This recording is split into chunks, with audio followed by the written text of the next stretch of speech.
Je m'appelle Janet et j'ai une histoire à vous raconter. Je suis mariée depuis 30 ans maintenant, mais laissez-moi vous ramener au début. J'ai grandi avec un père qui savait comment faire bouger les choses. Et elle dirigeait sa propre usine et construisait des logements abordables pour les personnes qui en avaient besoin.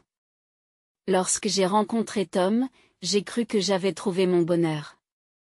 Nous nous sommes mariés jeunes et mon père, en homme généreux qu'il était, nous a offert une maison en guise de cadeau de mariage. 2 ans après notre mariage, j'ai eu mon fils, Jake. Je me suis jetée à corps perdu dans mon rôle de mère, donnant à Jake tout l'amour et toute l'attention dont j'étais capable. Un jour, alors que Jake avait environ 3 ans, j'ai évoqué l'idée de reprendre le travail. Tom n'était pas d'accord. Janet, nous en avons parlé, a-t-il dit, sans même lever les yeux de son journal. Jake a besoin de toi ici. Ton travail consiste à prendre soin de notre fils et à faire tourner la maison. C'est ce sur quoi nous nous sommes mis d'accord, tu te souviens? Je ne me souviens pas d'avoir été d'accord avec ça, mais j'ai quand même acquiescé. Cela ne valait pas la peine de se battre. Au fil des ans, Tom s'est senti de plus en plus frustré par son travail. Il était directeur commercial, mais il voulait plus. Un soir, il est rentré à la maison de mauvaise humeur, claquant les portes et marmonnant sous son souffle. « Qu'est-ce qui ne va pas ?» ai-je demandé en le suivant dans la cuisine. Il s'est retourné, le visage rouge de colère. « Qu'est-ce qui ne va pas ? Je vais te le dire. Cela fait des années que je me tue à la tâche dans cette entreprise, et ils m'ont encore refusé une promotion. C'est un petit gars qu'il a eu à la place. J'ai essayé de le réconforter, mais il m'a repoussé. Puis ses yeux se sont illuminés d'une idée. Ton père, a-t-il dit en me prenant par les épaules. Ton père pourrait me donner un travail. Un bon travail. Tu pourrais lui parler, n'est-ce pas? J'ai hésité. Mon père avait toujours gardé ses affaires et sa famille séparées. Mais en voyant le regard de Tom, je n'ai pas pu dire non. Je lui parlerai, promis-je. Et c'est ce que j'ai fait. Il a fallu le convaincre, mais papa a accepté de donner une chance à Tom. Je pensais que cela résoudrait tous nos problèmes. J'avais tort. Les choses se sont bien passées pendant un certain temps. Tom gagnait bien sa vie et semblait plus heureux. Mais ma vie a été empoisonnée par la mère de Tom, Martha. La première fois qu'elle s'est présentée à l'improviste, j'étais plongée dans la lessive. On a sonné à la porte, et elle était là, avec ses faux sourires et ses yeux pleins de jugement. Janet, ma chère, a-t-elle roucoulé en me poussant dans la maison. J'étais dans le quartier et je me suis dit que j'allais passer. Cela ne vous dérange pas, n'est-ce pas? Avant que je puisse répondre, elle était dans le salon, passant un doigt sur la table basse et regardant la poussière.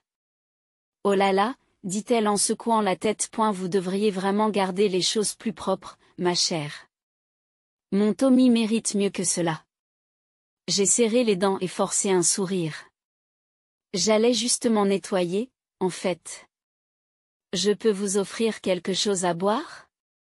Elle me fait un signe dédaigneux de la main. Non, non. Je vais faire mon propre thé. Retournez à vos occupations, quelles qu'elles soient, toute la journée. Ce n'était que le début.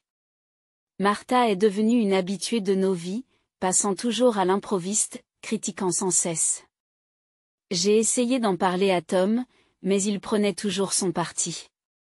La vie a continué ainsi pendant un certain temps. Je me réveillais, je préparais Jake pour l'école, je nettoyais la maison, je préparais les repas et je gérais les visites surprises de Martha. Puis vint la nuit qui changea tout. Tom a franchi la porte, le visage tordu par la rage. J'étais dans la cuisine, en train de préparer le dîner, et j'ai failli laisser tomber l'assiette que je tenais. Tom. Qu'est-ce qui ne va pas? Ai-je demandé en posant l'assiette avec précaution. Il est entré en trombe dans la cuisine, claquant sa mallette sur le comptoir. Ton père, a-t-il craché, est un tyran et un despote. Il humilie les gens et les utilise comme s'ils n'étaient rien. J'ai été choquée. Mon père avait toujours été gentil et juste, du moins pour ce que j'en savais. De quoi parlez-vous?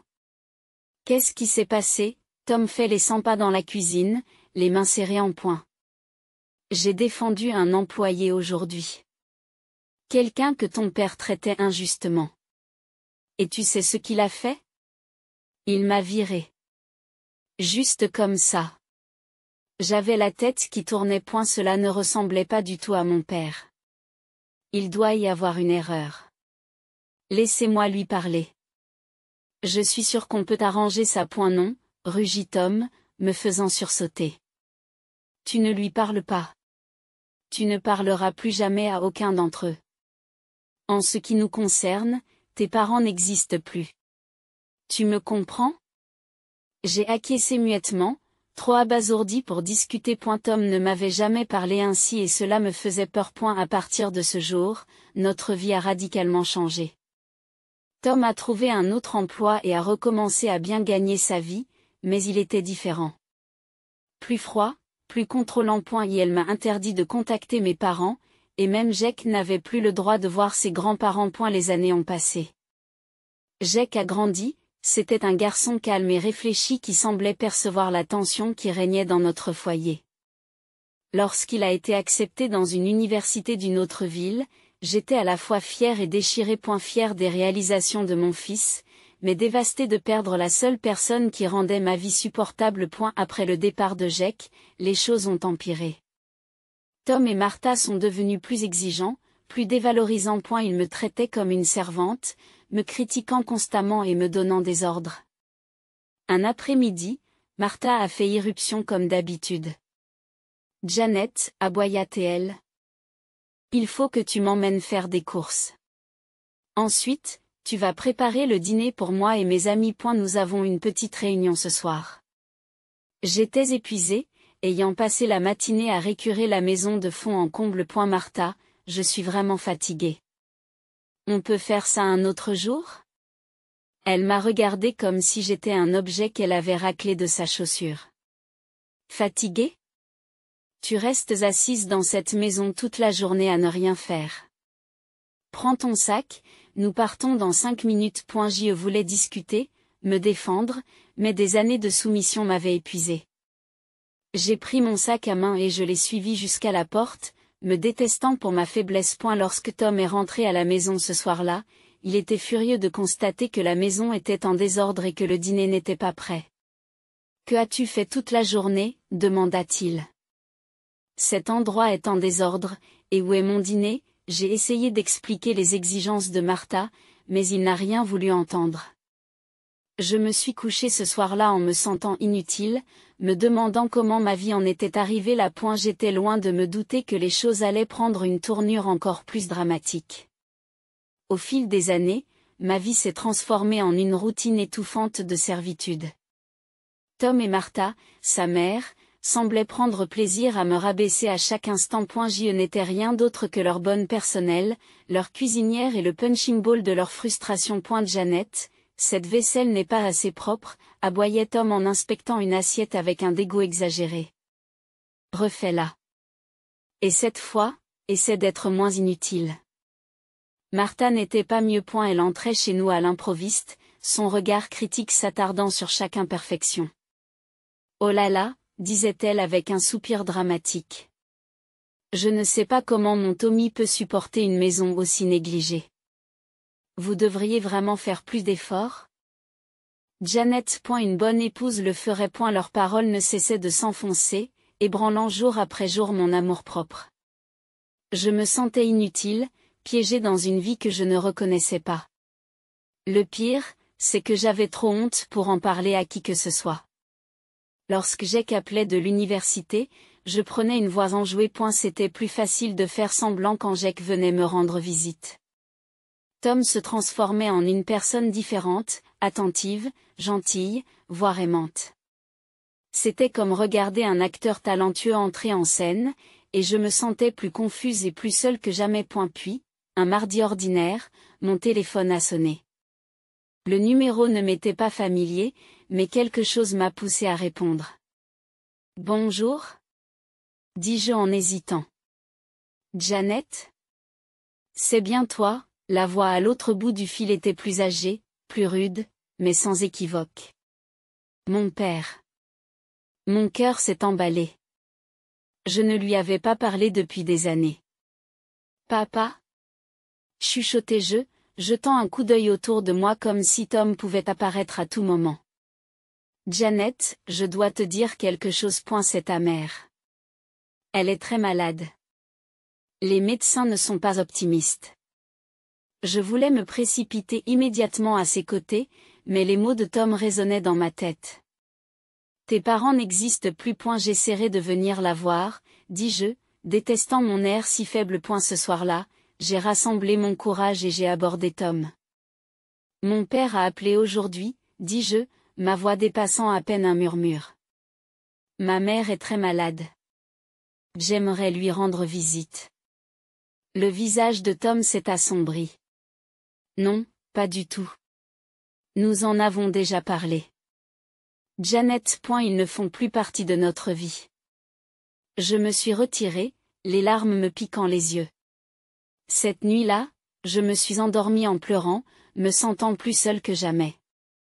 Malgré mon inquiétude et ma culpabilité, j'ai décidé de ne pas me disputer avec Tom. Je ne suis pas allée voir ma mère. Une année s'est écoulée, remplie de regrets et d'anxiété.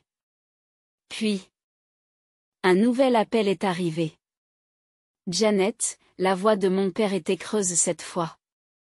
Ta mère est mourante. Les médecins disent que c'est une question de jours. Cette fois, je ne pouvais pas rester silencieuse. Je me suis de nouveau approchée de Tom, le désespoir dans la voix. S'il te plaît, Tom, ma mère est en train de mourir. Je dois lui dire au revoir. Tom m'a regardé fixement, la mâchoire serrée. Après ce qui m'a semblé être une éternité, il a pris la parole. Très bien, cracha-t-il.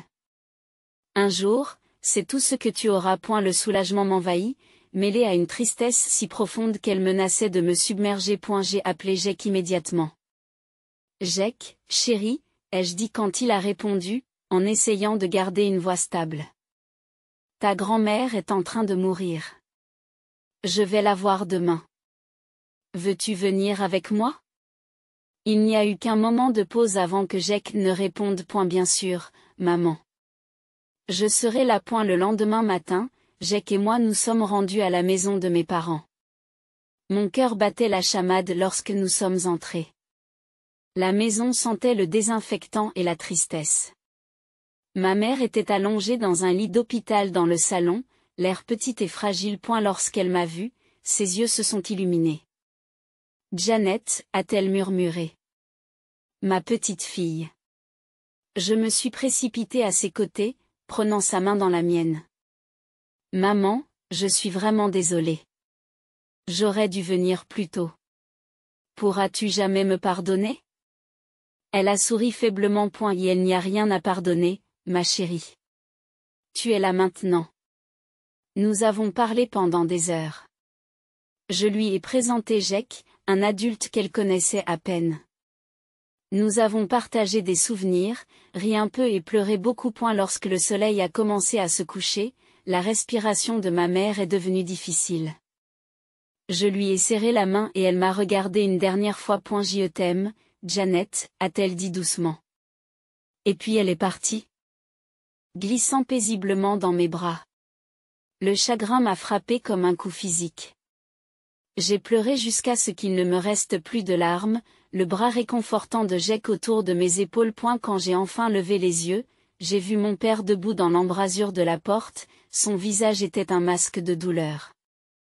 Je suis allée vers lui et nous nous sommes serrés l'un contre l'autre, partageant notre chagrin. À ce moment-là, j'ai réalisé à quel point il avait vieilli, à quel point il avait l'air perdu, sans ma mère à ses côtés. J'y reste quelques jours, papa, lui ai-je dit.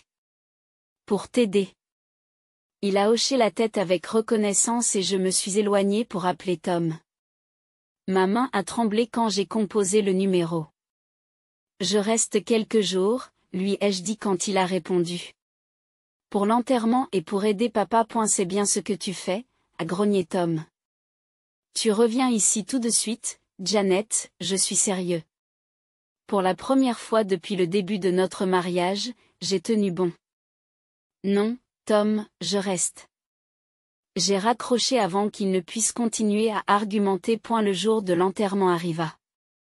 Alors que nous nous tenions autour de la tombe de ma mère, mon téléphone n'arrêtait pas de sonner. Le nom de Tom s'affichait encore et encore sur l'écran. Je l'ai ignoré, me concentrant sur les adieux à ma mère. Puis, en plein milieu de l'éloge funèbre, j'ai accidentellement appuyé sur la touche haut-parleur. La voix de Tom a retenti, forte et en colère. « Janet, tu ferais mieux de ramener ton cul à la maison tout de suite, ou je jure devant Dieu que je viendrai te traîner moi-même. Espèce d'ingrate, de désobéissante. Pour qui vous prenez-vous ? » Les personnes en deuil, rassemblées, sont sous le choc. Le visage de Jake était un mélange de colère et d'incrédulité. Mon père avait l'air d'avoir été giflé. Brûlant de honte, j'ai tâtonné avec le téléphone. Et j'ai finalement réussi à l'éteindre. Mon visage était écarlate lorsque j'ai regardé les visages stupéfaits de mes amis et de ma famille. Après l'appel téléphonique choquant, mon père m'a doucement pris le bras et m'a entraîné à l'écart de la foule. Jake suivait de près, son visage mêlant inquiétude et colère. « Janet, dit doucement mon père, ses yeux cherchant les miens. Est-ce que Tom te parle toujours comme ça ? » J'ai senti la chaleur monter à mes joues, la honte m'envahir. Pendant un instant, j'ai envisagé de mentir, de maintenir la façade que j'avais gardée pendant si longtemps. Mais en regardant les yeux bienveillants de mon père, je ne pouvais plus le faire. « Oui, j'ai murmuré, les larmes aux yeux. C'est comme ça qu'il me traite d'habitude. » L'inspiration brutale de Jake m'a fait me tourner vers lui.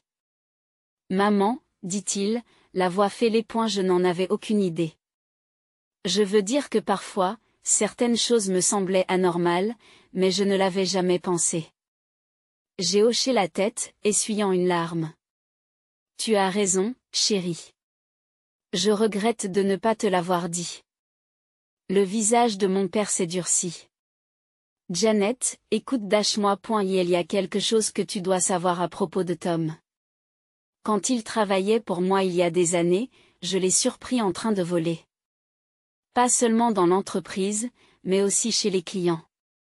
J'ai eu l'impression de recevoir un coup de poing dans le ventre. Qu'est-ce que c'est ? » Papa a hoché la tête d'un air sinistre.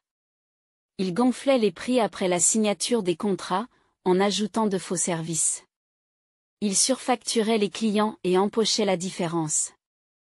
Je n'en reviens pas. Pendant toutes ces années, Tom s'était présenté comme la victime, et je l'avais cru. J'avais coupé les ponts avec mes propres parents à cause de ces mensonges. Ce n'est pas tout. A poursuivi mon père. Un ami m'a récemment appris que l'entreprise actuelle de Tom faisait l'objet d'une enquête. Ils ont déjà trouvé des anomalies et des violations. Je parierais mon dernier dollar que Tom est derrière tout ça. Les pièces du puzzle se mettaient en place, des années de manipulation et de tromperie devenaient évidentes. J'avais mal au ventre. À ce moment-là, mon téléphone a de nouveau sonné. Le nom de Tom s'est affiché sur l'écran. Les mains tremblantes, j'ai répondu et mis le haut-parleur. « Janet, si tu ne rentres pas à la maison tout de suite, c'est fini. Tu m'entends ? Divorcé. » La voix de Tom était pleine de colère. L'anniversaire de ma mère est demain, et nous le fêtons chez nous. Tu ferais mieux d'être là pour tout organiser et préparer le repas. Ne t'avise pas de me mettre dans l'embarras. Avant que je puisse répondre, mon père s'est penché, un sourire de loup s'affichant sur son visage.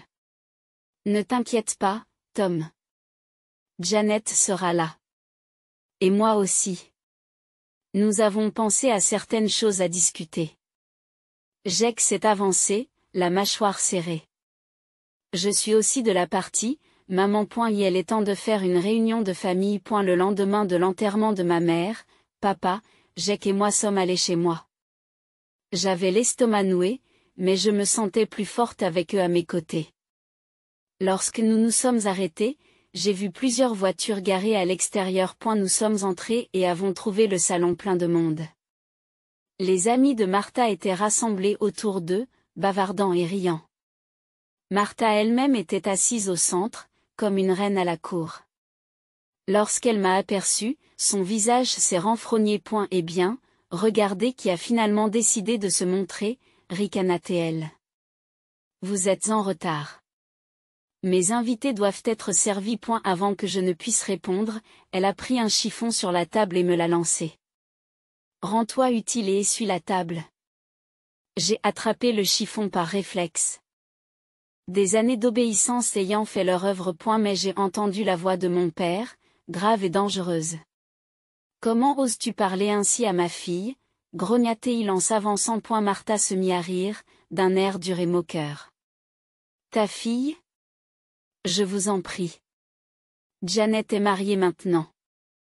Nous sommes sa famille, pas vous. Maintenant, sortez de chez nous et arrêtez de gâcher mon anniversaire. Le visage de mon père rougit. Votre maison? Je crois que vous vous trompez, Martha. Cette maison m'appartient. Je l'ai donnée à Janet comme cadeau de mariage. Et je vous dis à tous de partir. Maintenant. La pièce est devenue silencieuse. Et la bouche de Martha s'ouvre et se ferme, comme un poisson hors de l'eau. C'est alors que Tom entre, son visage s'assombrit à mesure qu'il observe la scène. Janet, grogna-t-il. Qu'est-ce qui se passe ici? Prends ton père et va-t'en. Tu gâches la fête de maman. Quelque chose s'est brisé en moi. Des années de frustration et de colère refoulée ont jailli. J'ai fouillé dans mon sac à main et j'en ai sorti une enveloppe. Non, Tom, dis-je d'une voix ferme. Tu sors. Voici les papiers du divorce. Je ne veux plus jamais te revoir, ni toi ni ta mère. C'est ma maison et je veux que vous partiez tous les deux. Le visage de Tom est devenu pâle, puis rouge de rage. Mais avant qu'il ne puisse parler, je me suis tournée vers les invités et je leur ai dit que j'avais été traitée comme une servante dans ma propre maison pendant des années. J'ai qu'à confirmer chacun de mes propos. Les invités se sont déplacés, mal à l'aise, en murmurant entre eux. J'ai vu des regards de sympathie, de choc, dans certains cas, une compréhension naissante. Sortez. Répétai-je en regardant directement Tom et Martha. Partez tous, s'il vous plaît. À ma grande surprise, les amis de Martha ont commencé à rassembler leurs affaires. Quelques-uns ont même marmonné des excuses en se dépêchant de passer. Tom et Martha sont restés figés, l'incrédulité se dessinant sur leurs visages. Ce n'est pas fini. Siffla Tom en se dirigeant enfin vers la porte, entraînant pratiquement sa mère avec lui. Lorsque la porte s'est refermée derrière eux, un profond silence s'est abattu sur la maison. Puis, lentement, j'ai senti un sourire se dessiner sur mon visage. Pour la première fois depuis des années, je me sentais libre. Dans les semaines qui ont suivi la confrontation chez moi, la vie s'est transformée en un tourbillon de réunions juridiques et de paperasserie. J'avais à peine eu le temps de tout assimiler que la nouvelle concernant l'entreprise de Tom est tombée. L'audit était terminé et les résultats étaient accablants. Comme mon père l'avait soupçonné, les activités frauduleuses de Tom avaient été dévoilées. Les preuves étaient accablantes et Tom a été condamné. Les mots du juge résonnent encore à mes oreilles. Vous ne serez plus autorisé à occuper un poste de direction dans une entreprise. L'avocate chargée de mon divorce, une femme féroce nommée Sarah, m'a encouragé à demander une indemnisation. Vous avez subi des années de violence psychologique et d'humiliation, m'a-t-elle dit. Vous méritez d'être dédommagé. J'ai d'abord hésité, mais Jack et papa m'ont encouragé. Finalement, le tribunal a accepté. Entre les accusations criminelles et le règlement du divorce, Tom s'est retrouvé criblé de dettes. C'était un sentiment étrange de savoir que les rôles étaient complètement inversés. Une fois le divorce prononcé et les batailles juridiques derrière moi, j'ai décidé qu'il était temps de prendre un nouveau départ. J'ai vendu la maison, trop de souvenirs douloureux y subsistaient. Papa a insisté pour que j'emménage avec lui. Mais le plus grand changement s'est produit lorsque papa m'a invité à travailler avec lui. Il est temps que tu apprennes à connaître l'entreprise familiale, m'a-t-il dit un matin autour d'un café. Qu'en dis-tu? Au début, j'étais terrifiée. J'avais quitté le monde du travail depuis si longtemps. Et la voix de Tom dans ma tête ne cessait de me dire que j'étais inutile. Mais papa a été patient et encourageant. Il m'a montré les ficelles du métier, m'a expliqué les subtilités de la gestion de l'entreprise de logements abordables qu'il avait créée. À ma grande surprise, je me suis prise au jeu comme un canard à l'eau. Les années passées à gérer un ménage se sont bien traduites par la gestion de projets. Mon empathie m'a aidé à traiter avec les clients et les employés. Mon père était fier de moi chaque fois que je concluais une affaire ou que je résolvais un problème épineux.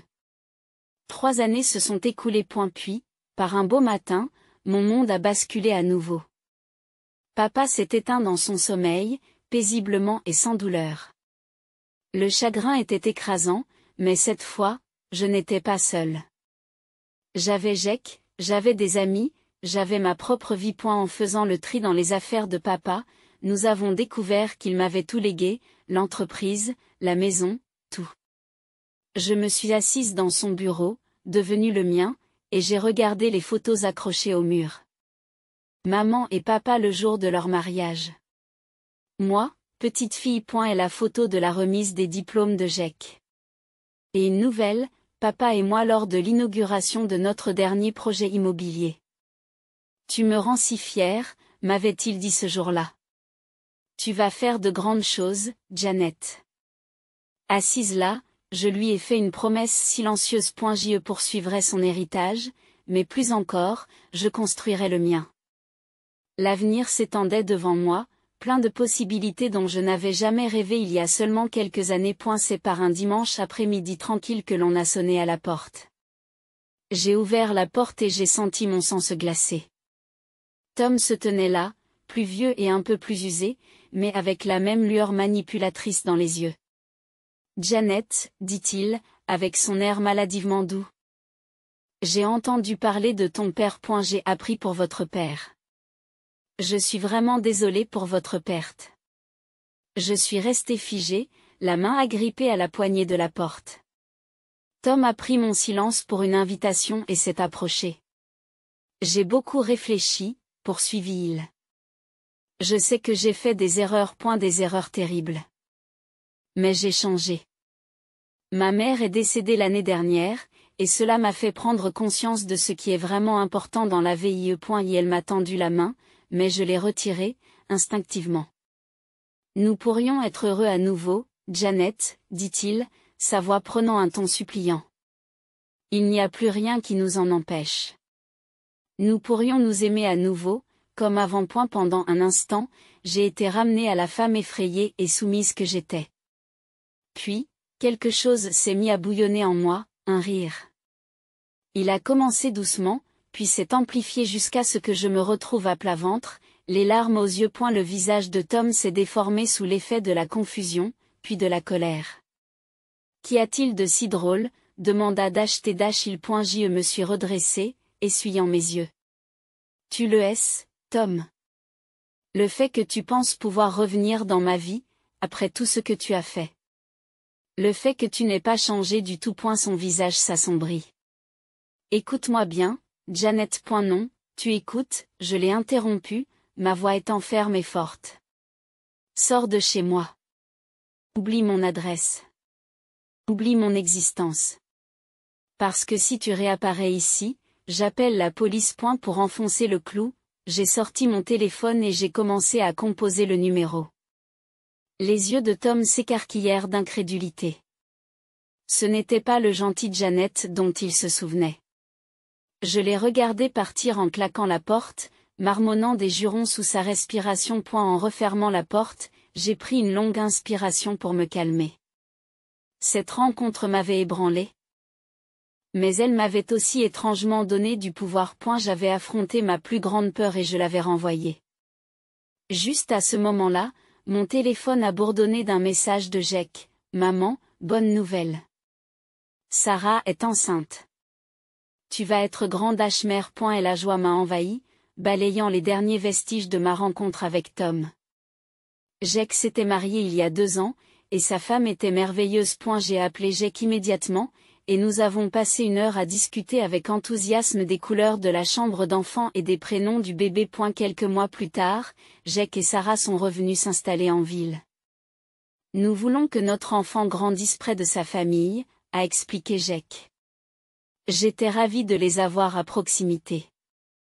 Ensemble, nous nous sommes lancés dans l'entreprise familiale. Les idées nouvelles de Jake et l'expertise de Sarah en matière de marketing ont donné un nouveau souffle à l'entreprise. Nous avons développé nos projets de logements abordables et, bientôt, nos maisons étaient très demandées dans tout l'État. Alors que je me tenais sur le chantier de notre dernier projet, regardant les cadres des futures maisons s'élever dans le ciel, j'ai ressenti un sentiment de fierté et de satisfaction. M'envahir. Mon petit-fils, le petit Tommy, gazouillait joyeusement dans mes bras, tendant la main pour attraper mon casque. Tu vois ça, Tommy? Lui dis-je doucement. C'est l'héritage de ton arrière-grand-père. Et un jour, ce sera aussi le tien. Alors que le soleil commençait à se coucher, jetant une chaude lueur sur le chantier, je me suis souri à moi-même. C'était plus qu'une simple entreprise. C'était un nouveau chapitre, un nouveau départ, non seulement pour moi, mais aussi pour les générations à venir. J'étais prêt à affronter toutes les aventures qui m'attendaient.